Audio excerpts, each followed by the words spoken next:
Слава Украине, привет всем от Полонского. Известный американский экономист Джеффри Сакс, которого, знаете, я не люблю там по ряду причин, и, ну, как вам сказать, он довольно циничный человек и, ну, с моей точки зрения, не проявляет достаточной солидарности с Украиной, ну, что не умаляет его профессионализма и видения ситуации. Так вот, этот известный экономист заявил, что Соединенные Штаты Америки, во-первых, разнес в пух и прах экономическую политику Трампа и заявил, что экономическая система Соединенных Штатов Америки находится в состоянии краха. Я сейчас просто остановлюсь на этом. В состоянии краха, а Китай выигрывает торговую войну у США. Ну и я вот послушал, там 7 минут английского текста. Ну, кстати, кому интересно, можете посмотреть. Внизу в описании к данному ролику есть ссылочка на то, что он говорит. Там больше 7 минут очень интересной информации. Я лично послушал с большим удовольствием, но надо понимать по-английски, потому что перевода у меня нет, и делать переводы мне некогда. Но я вам более-менее перескажу, чтобы вы просто понимали, о чем идет речь, и я думаю, что очень многим это будет полезно в плане того, что держать или не держать доллары, например, и планировать жизнь, переезжать в Штаты, или ну его в баню, где-то в другом месте, и так далее, и так далее. То есть это может иметь очень... Да, и самое главное для нас – иметь ли дела с Трампом и его командой, следовать ли в, знаете, фарватере их политики и заключать ли с ними какие-то договоры, шмоговоры. Вот. Я вам сейчас в общих чертах перескажу, что он сказал. Это очень невесело. Прежде всего он сказал следующую вещь. Смотрите, Китай выигрывает торговую войну с США. Поскольку Китай производит товары и услуги, а США потребляют их, причем это делают в кредит, и действительно это так. Дело в том, что Китай от того, что президент Трамп начал торговую войну с ними, напомню, все-таки при всей моей нелюбви к Китаю, да, войну торговую начал совсем не он. То есть это очевидно совершенно, что войну как бы начал именно Трамп.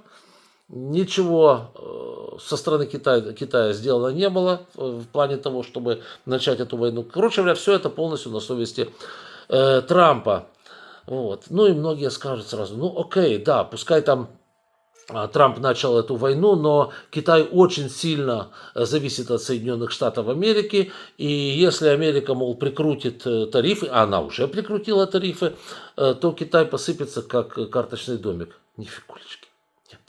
Нет. И, кстати, я об этом много раз говорил, что этого никогда не будет.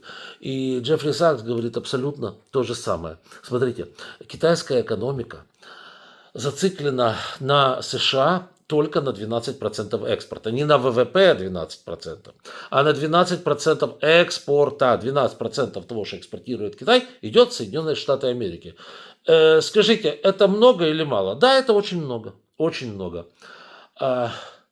Это смертельно, потерять 12% для Китая вот этого экспорта, это смертельно или нет? Вообще не смертельно. То есть вообще, это очень неприятно, это большие убытки, это разорение некоторых компаний, может быть многих компаний, но это совершенно не предмет того, что Китай разорится или еще что-нибудь, Вообще доля торговли с Соединенными Штатами Америки в ВВП Китая там что-то порядка 2%. Так, чтобы вы понимали. В Китае огромный, емкий внутренний рынок, гигантский. И вот тут Трамп, конечно, он много чего не учел. Дело в том, что он вообще экономической политикой занимается не он, а некий, я рассказывал, Питер Наварро, который является, судя по всему... Вот этот Питер Наварро, он является у Трампа чем-то вроде Распутина. Скажите мне, у Николая II, кто помнит историю, да? Я бы сказал у этого самого, скажите мне, у Трампа есть два Распутина.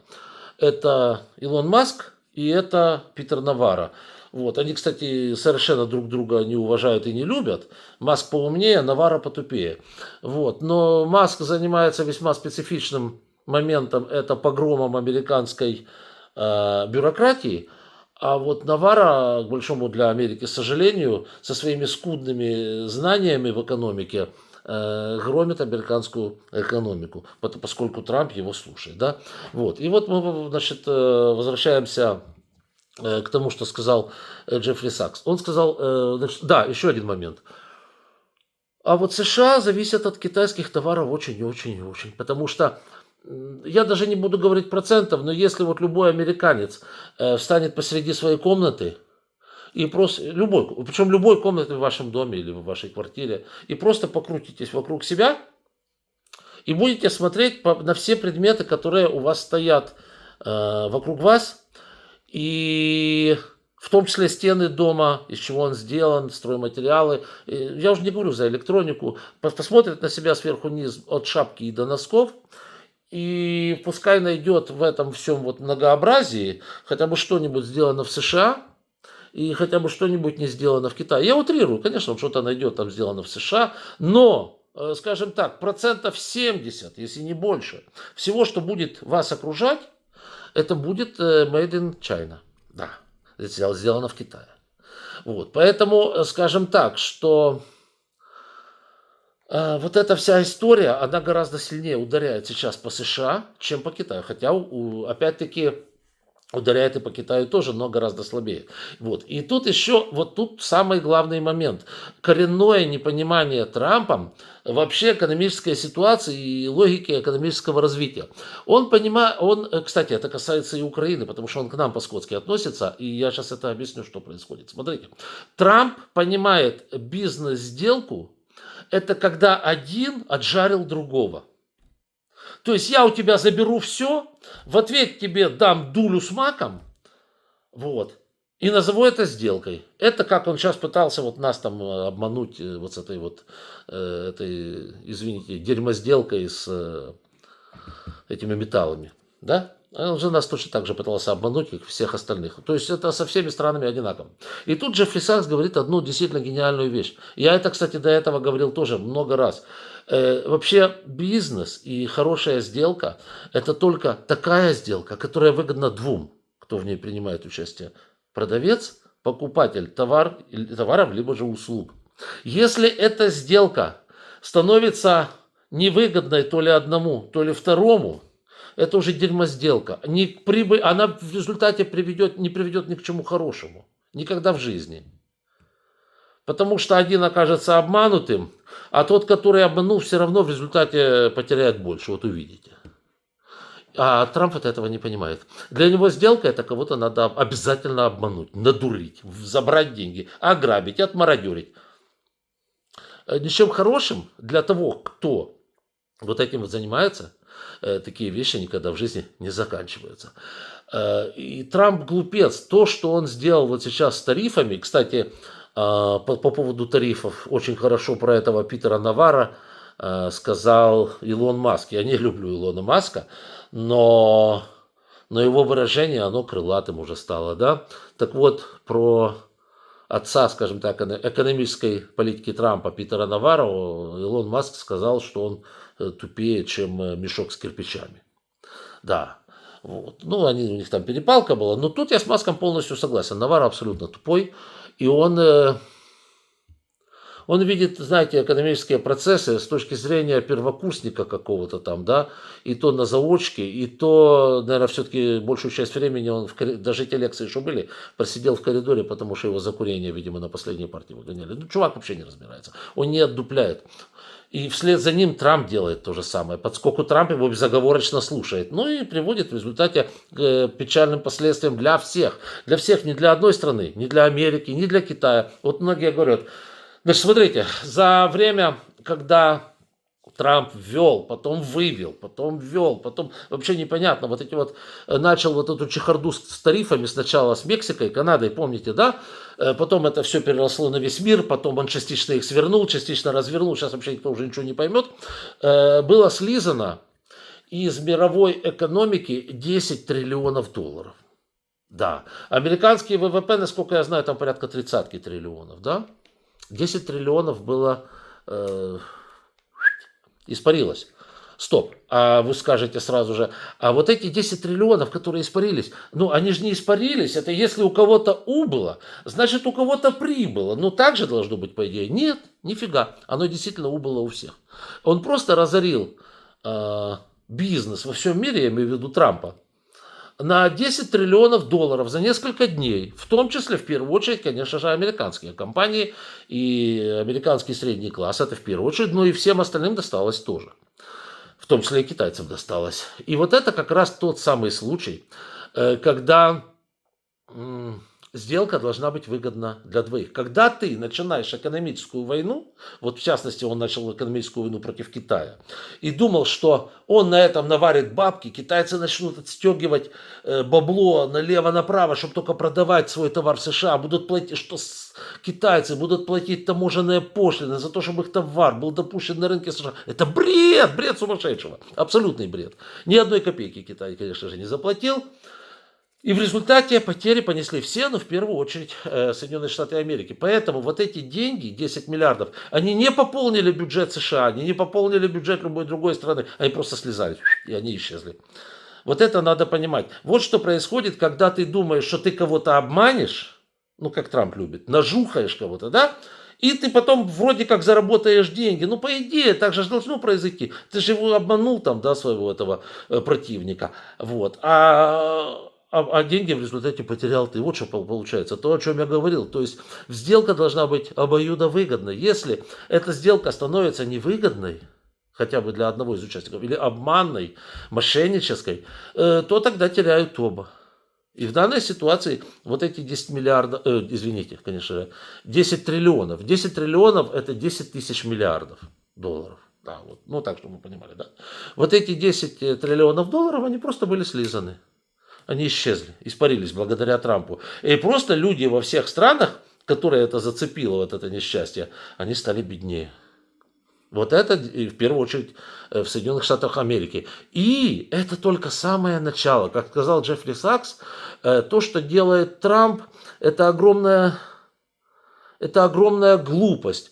И, как он говорит, в принципе, вот таких глупостей с вот этими тарифами, с этими идиотскими сделками, я сейчас на этом еще остановлюсь, это отдельная история, сделками не стал бы допускать ни один человек, который посещает, он о себе говорил, мои курсы экономические хотя бы 2 дня. Потому что на второй день я, говорит, как раз раскладываю вот эти все моменты о выгодности сделок, о том, кто как, в каких условиях их должен проводить. Но Трамп не имеет даже образования достаточного, чтобы хотя бы 2 дня посидеть на моих курсах. Он, говорит, вообще ничего не понимает в этих вещах. Вообще. И пытается при помощи только одного из 1000 инструментов, есть 1000 экономических инструментов, которые помогают тебе сделать то или иное что-то в экономике. Да, он взял только тарифы, пришпендюрил их и думает, что он застрижет бабки. В результате будет следующая картина. Все станет дороже, оно уже становится дороже, все станет дороже. И появится дефицит на некоторые товары, потому что Америка в силу 1001 причин не будет производить целого ряда товаров, производство которых невыгодно в условиях Соединенных Штатов Америки. Да. Вот. И тут вообще, ребятки, тут очень интересные моменты сейчас наблюдаются. Да? Что касается Трампа. Вот он заявил, что вот сейчас я дал 90 дней, вы все помните это, да? 90 дней дал для того, чтобы заключить 90 сделок с странами в количестве 90 штук, то есть по сделке в день, да? Вот. Будут сделки, и частью этих сделок обязательно будет бойкот Китая. Опять скажу, лично я не испытываю никаких сентиментов, никакой радости по поводу того, что там Китаю будет хорошо. Я не сочувствую Китаю, я скорее сочувствую Тайваню, да. Вот. Но, тем не менее, давайте смотреть на правде в глаза. Трамп это заявил? Заявил. А сколько дней уже прошло? Уже 9 дней прошло, остался 81 день. Сколько сделок заключено? 0. Все сидят, понимаете, что он сделал? Он своей глупостью загнал себя в угол. То есть он сам себе поставил вот такую риску. 90 дней, 90 сделок. Вот. А теперь получается, что 9 дней ни одной сделки, вообще ни одной. И вот даже Мелони приезжала туда, в Америку, они ни о чем не договорились. То есть не с кем. Ну, я не знаю, может, он заключит сделки, там, я не знаю, там, с Зимбабве, там, Зимбабве вроде хотела заключать сделку. Вот. Может, Мадагаскар, может, Буркина-Фасо еще. Ну, я не знаю, ну, может, Гватемала что-то заключит. Но вы понимаете, это с курям насмех, да? Вот. Большие страны, действительно производители, типа Южной Кореи, Японии и так далее, они просто, знаете, что сейчас делают? Они сидят и смотрят, как тикают часики, сидят возле речки. Как тикают часики, как проходит 90 дней и ждут 90 сделок от Трампа. Что Трамп будет делать, когда сделок нету, экономика заваливается? Да, как говорит Джеффри Сакс, экономика США сейчас в состоянии коллапса. Сейчас еще остановлюсь на это. Коллапса. Вот. А никто сделки не заключает и не спешит. Потому что все точно так же сидят и смотрят. Как Трамп сам себя загнал в угол. А вы думаете, Трамп сейчас тяжело работает над тем, что он сделал? Да ни фигулечки вообще. Знаете, он сейчас, что сейчас делает? Он сейчас в гольф играет. Мы сейчас как раз вывесили. Вот так он тяжело работает над сделками. Он трынкает, как, знаете, пенсионер, вот, который ходит, там, ему нехрен делать, получает пенсию неплохую от государства, а пыцкает в голь, пиу, что-то там забил, в своей дурацкой этой красной кепке. Это аут, ребята. Это просто аут. Вот. И получается очень большая, как говорится, ерунда у него. Он сам себя загнал в угол, но он даже этого не понимает. Он ждет, что к нему кто-то приползет на коленях и начнет вместе с ним заниматься торговой войной против Китая. Никто этим заниматься не будет. Никто. Более того, китайцы найдут выход на американский рынок абсолютно спокойно. Через другие страны. И Трампу крайне сложно будет этому помешать и так далее. Китайцы уже отказались от продукции компании Boeing. Это все благодаря Трампу. Они с удовольствием закупали Боинги.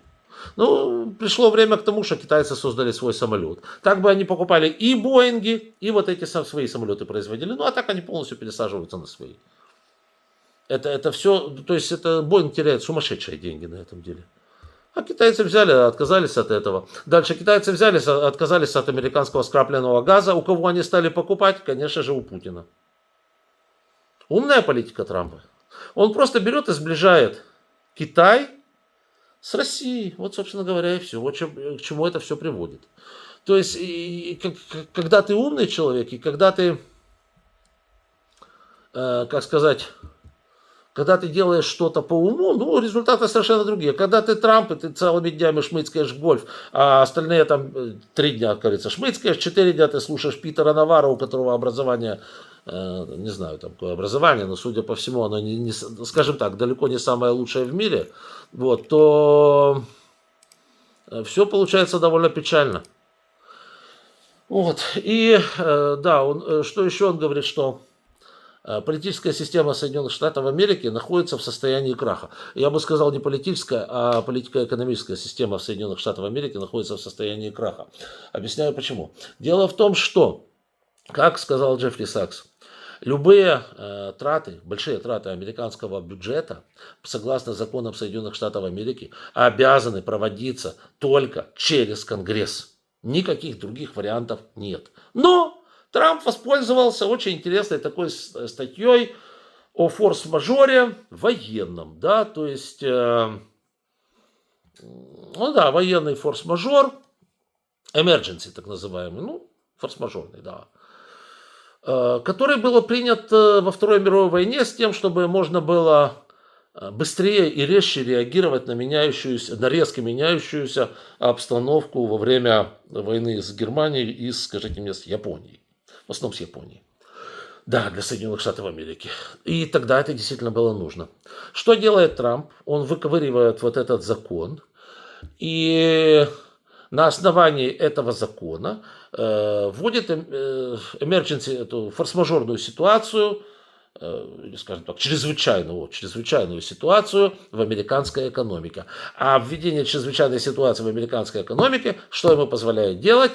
Позволяет принимать вот такие вот краеугольные, очень дорогие экономические решения, в частности по тарифам, да, вот этим вот, без участия Конгресса. То есть фактически, говорит Джеффри Сакс, на сегодняшний день он является царем, который просто царствует, который не слушает своих конгрессменов и своих сенаторов и принимает единоличные решения при управлении экономикой.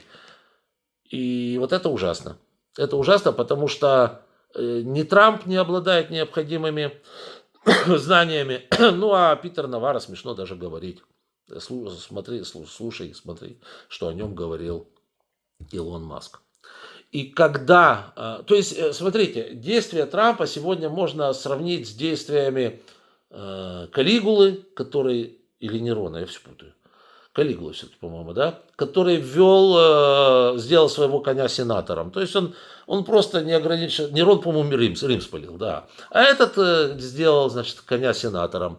Он просто принимает единоличные решения, вот, которые ему кажутся правильными. Но на самом деле эти решения просто идиотские. Идиотские. Вот. И поскольку никто не в состоянии ему каким-то образом воспрепятствовать это делать, то вот пожилой дедушка, как говорится, возможно, вполне себе не очень здоровый ментально, возможно, я не знаю. Вот. Он принимает такие решения, от которых не только Америка будет в состоянии краха, но и весь мир. Вот, собственно, и все. То есть он из себя сделал царька, пользуясь, значит, законодательством времен Второй мировой войны, и порит какую-то чушь несусветную, называется one man rule, да, то есть право одного человека, управление одного человека. Это хуже даже, чем Путин на России. Тут хоть кому-то прислушивается. Этот вообще никому не прислушивается. У него что-то там в голове бурлит. Такой шмяк, бряк туда, бряк сюда. Вот. И, конечно, это такое управление человеком, не имеющим специального образования, шестикратным банкротом, товарищем, который имел сколько там, 90 на себе уголовных, административных дел и так далее, ну, приводит к очень печальным последствиям. Вот, собственно говоря, я вам так вкратце передал содержание того, что на экономическом форуме в Анталии сказал как раз Джеффри Сакс. Еще раз говорю, я его не очень люблю из-за его отношения к Украине, но тут он, как говорится, что называется, попал в самую тютельку.